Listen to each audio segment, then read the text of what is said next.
Que a graça e a paz do nosso Deus esteja com você, meu irmão, minha irmã. Seja bem-vindo a esse espaço de reflexão. Quero hoje meditar com vocês em cima da seguinte pergunta: por que pessoas boas acabam fazendo coisas ruins? Por que nós, que somos bons, em determinados momentos perdemos a paciência, perdemos o controle? O que está acontecendo conosco?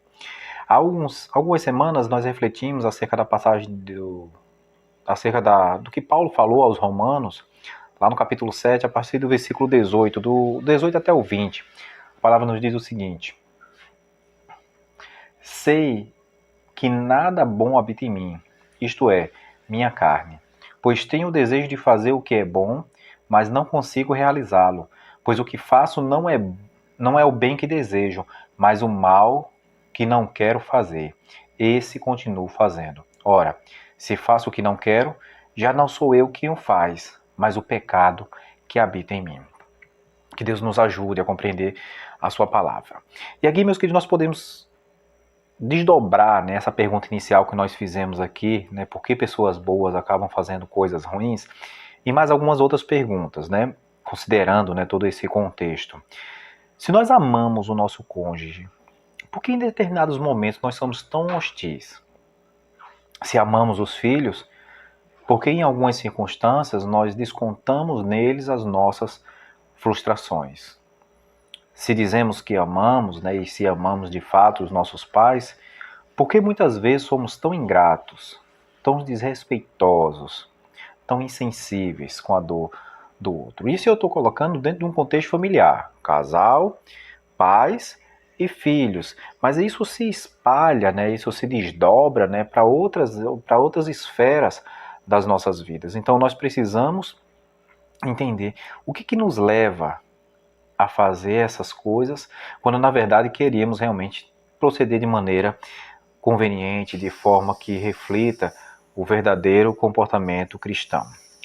Essas são marcas de uma doença. Bem, gente, eu dei uma pausazinha agora no vídeo, que eu estava aqui gravando, né, e me auxiliar, né, minha esposa digníssima, ela andou fazendo uma trela aqui que acabou fazendo um barulho que tira a gente. O que é? Que barulho é esse? Né? E já no Baixo da Assis começa a rir aqui na frente. São coisas das gravações da gente, né? Mas como eu estava dizendo a vocês, tudo isso que nós estamos refletindo, né, são esses males que nós acabamos realizando, que não queríamos fazer. Eles são marcas de uma doença que está em nosso ser, herdada com o pecado, né?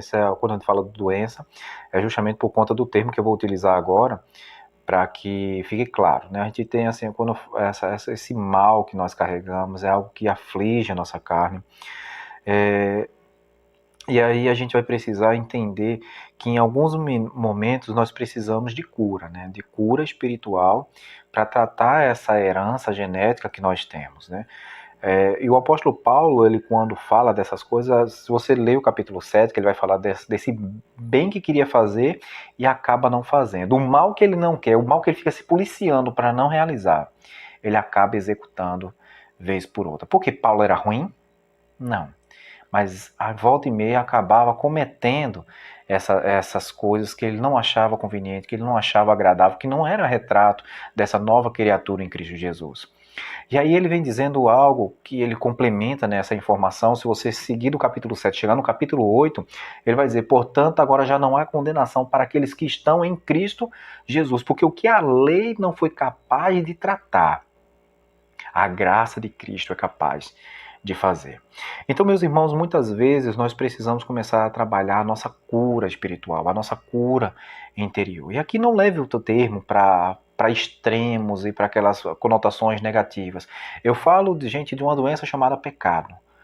E o pecado se cura com a graça de Cristo Jesus.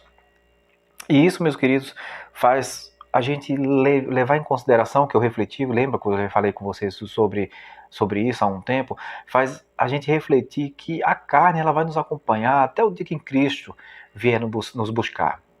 E o que nós precisamos fazer, já que ela está tão presente, como o apóstolo Paulo diz, ela está ali instigando, ela está ali maltratando, ela está ali me mostrando que eu sou limitado. Então, o que eu preciso fazer com ela? Colocá-la sob controle. Você já viu que existem muitas doenças que não têm curas.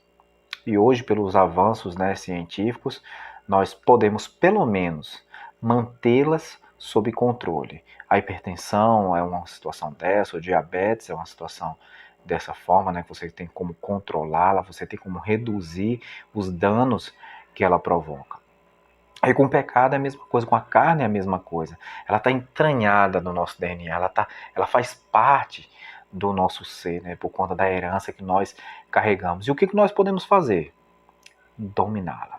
Nós podemos controlá-la, mantê-la sob controle. E como é que nós podemos fazer isso? Com doses maciças do sangue do Cordeiro, do santo sangue de Cristo Jesus, porque o sangue de Jesus nos purifica de todo pecado. Ele transforma a nossa carne e nos mostra realmente o caminho que devemos seguir. A chave para controlar o mal que está dentro de nós é a graça de Cristo Jesus. Quanto mais de Cristo, mais desse poder espiritual para que possamos fazer as coisas boas que desejamos, demonstrar essa bondade àqueles que estão à nossa volta. Meu irmão, minha irmã, Deus abençoe a sua vida, que essa palavra encontre um lugar seguro em seu coração. E olhe, não adianta a gente só conhecer de teoria, não. Ah, é muito bonito, pastor. A gente sabe que o bem, a gente reconhece ele na prática. A bondade a gente reconhece ele não é de discurso, não é de teoria, mas de colocá-la em evidência, de colocá-la em prática junto às pessoas, né, a quem nós amamos. Deus abençoe sua vida, meu irmão. Uma semana abençoada, né? Um restinho de semana, a gente está na quarta-feira, né? Um restinho de semana abençoado em Cristo Jesus. Amém.